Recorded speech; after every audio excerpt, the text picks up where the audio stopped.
어느 날 친구가 연락이 온 거예요. 너 넷플릭스에 출연했다 이렇게 하면서 캡처. 연애 중이시거나 썸 타시는 분들 잘 들어보세요. 지금 정몽님 같은 경우에 그거에 완전히 반하신 거예요. 남성분들은 느낌이 들면 마음이 더 커져요. 그런데 가장 결정적인 게 원장님 최근에 넷플릭스에 모태솔로지만 연애는 하고 싶어에 출연하셨잖아요. 주변 반응이 좀 어떤가요? 아니 그게 작년에 촬영했거든요. 저는 잊고 있었어요. 그런데 어느 날 친구가 연락이 온 거예요. 너 넷플릭스에 출연했다 이렇게 하면서 캡처. 그래서 이게 이번에 나왔구나 하고 이제 저도 들어가서 봤죠. 제가 그거를 3시간 촬영했거든요. 5초 나오더라고요. 매우 아쉬웠습니다. 농담입니다. 프로그램 후반내 반전으로 진행되는 이야기가 이도, 강목, 지연 이 세 분의 관계예요. 네. 일단은 모태솔로 분들이 경험이 없다 보니까 내 생각과 감정을 정확하게 파악하기 어려운 경우가 많거든요. 이 여자를 좋아하는지 저 여자를 좋아하는지 헷갈릴 수가 있어요. 그리고 나는 이 여자를 너무 좋아한다고 생각했는데 아니었을 수도 있고요. 지금 정몽님 같은 경우에 첫눈에 반했거든요. 이도님한테. 첫눈에 반할 때는 보통 외모거든요. 예쁘고 이런 것도 외모에 해당되지만 말투, 목소리, 분위기 이런 게 외향에 해당되잖아요. 그거에 이제 완전히 반하신 거예요. 그러면 보통 그 마음이 이제 쭉 가죠. 특히 이제 남성분들은 첫인상에 영향을 많이 받으시는 경향성이 좀 더 있거든요. 그래서 첫눈에 반해서 쭉 그 마음을 갖고 가신 거죠. 그런데 기회가 안 오는 거예요. 이도님이 자꾸 다른 남자들과 데이트를 하고 다른 남자한테 관심이 있는 것 같고 내가 원하는데 가지지 못한 것 같은 느낌이 들면 마음이 더 커져요. 내가 저 사람을 진짜 좋아하는 것처럼. 그래서 아주 강력하게 표현을 해요. 나는 처음부터 끝까지 너밖에 없고 앞으로도 너밖에 없을 거고 100% 확신이고 이런 식으로 표현을 하거든요. 근데 중간중간 장면에서 이도님이 말하는 거에 대해서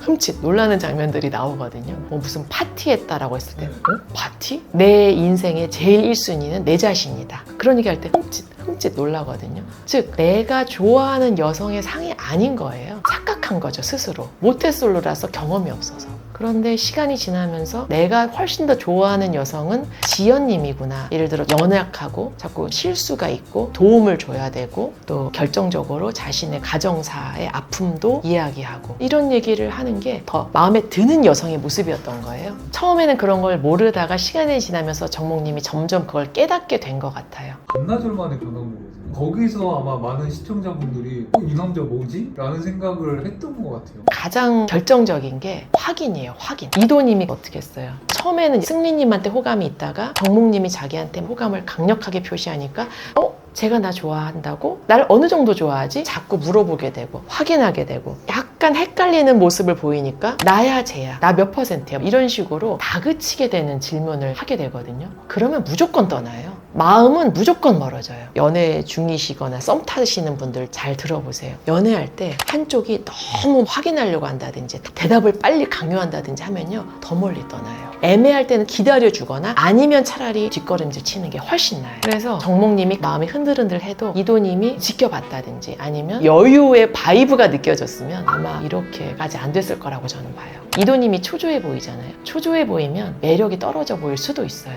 그래서 더 확 간 게 아닌가 싶습니다. 지연님에게 매력을 느끼게 된 점은 뭘까요? 일단은 남성분들도 그렇고 여성분들도 그렇고 상대방의 포인트에 꽂히거든요.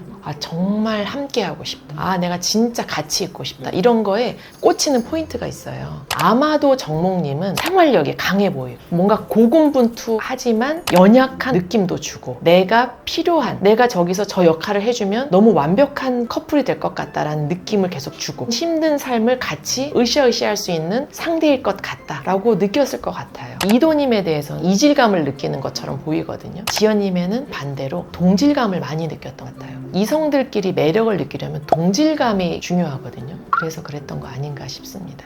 10명이 있잖아요. 남자 5, 여자 5. 정신과 의사들은요. 뭘 제일 먼저 보는지 아세요? 에펙트. 우리나라 말로 표정. 정신과 의사들은요. 환자분이 들어오면 표정만 봐도 정말 10중 8구를 파악하는 경우가 많아요. 재윤님의 표정이 상당히 굳은 표정이거든요. 불안 긴장도가 상당히 높은 표정. 그런데 나중에 표정도 많이 풀려서 저분은 앞으로도 더 발전하겠구나 이런 생각이 들었고요. 정신과 의사가 말하는 표정이 좋다는 건 변화가 자연스럽고 크다는 거예요. 브로드하다라고 하거든요. 밝기만 하다 좋은 표정이 아니에요. 밝기만 하는 굳은 표정이 있거든요. 대표적인 게 지수님. 지수님 표정이 웃는 얼굴처럼 보이지만 굉장히 굳어 있어요. 매우 불안 긴장도가 높다라는 뜻이에요. 이게 굉장히 브로드한 분들이 누가 있냐면은 지연님, 여명님. 남자분들 중에 가장 넓은 분이 현규님이 표정 변화가 자연스럽고 괜찮은 편이었어요. 정목님이 인기가 많은 건 유머러스하고 표정이 좋아요. 그게 못쏠들한테는 너무나 크게 와닿은 것 같아요. 여유 있는 표정, 말투, 배려, 성격, 유머러스함 이런 게 못쏠들한테는 너무 매력적으로 느껴지는 거거든요. 실제로 말도 예쁘게 잘 하고요. 목소리도 이성한테 어필할 때 되게 중요하거든요. 말투, 표정 이거를 상대방한테 어필할 수 있게 어떻게 해야 되냐면요. 찍어야 돼요. 지금처럼. 그래야 할 수 있어요. 찍고 내가 하이톤으로 말하는지 로우 톤으로 말하는지 말이 엄청 빠르진 않는지 또는 의미 없는 부사들이 있어요. 이제 어쩌고 뭐 이런 거 있잖아요. 그런 뭐 쓸데없는 말을 너무 많이 하지 않는지 스스로의 모습을 모니터링할 필요가 있어요.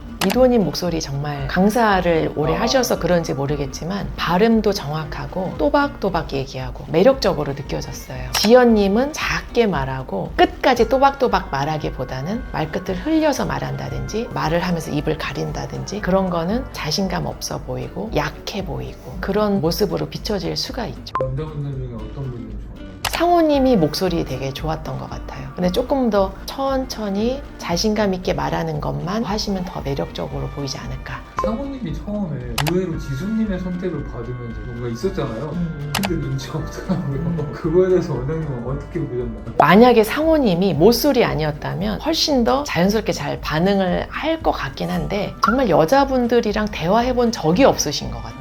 왜냐면 남자들끼리는 대화를 길게 하지 않는 경향이 많거든요. 야, 뭐 게임하러 갈까? 당구장 갈까? 이렇게 하지 막 조곤조곤 기승전결로 이야기하지 않는 경우가 많거든요. 근데 여자들은 대부분 그런 식으로 이야기를 해요. 그러니까 어법을 전혀 이해를 못하시고 익숙하지 않으시고 그러셨던 거예요. 지수님도 영 못소린 티가 너무 많이 나는 거예요. 되게 단도직입적으로 막 말했거든요. 첫 데이트고 다들 긴장해 있는데 그런데 첫인상 투표 누구 했어? 나는 너 했어. 너의 이상형은 뭔데? 막 이게 되게 조곤조곤하게 여성스럽게 말씀하셨지만 굉장히 확 부담스럽게 다가올 수가 있는 거거든요. 지수님 마음이 없었던 게 아니고 너무 긴장하고 무서운 거일 수도 있어요. 너무 예쁘신 분이 나한테 투표했다고 그러고 그러면 굉장히 당황스럽죠. 그러다 보니까 엉뚱한 얘기를 자꾸 했던 것 같아요.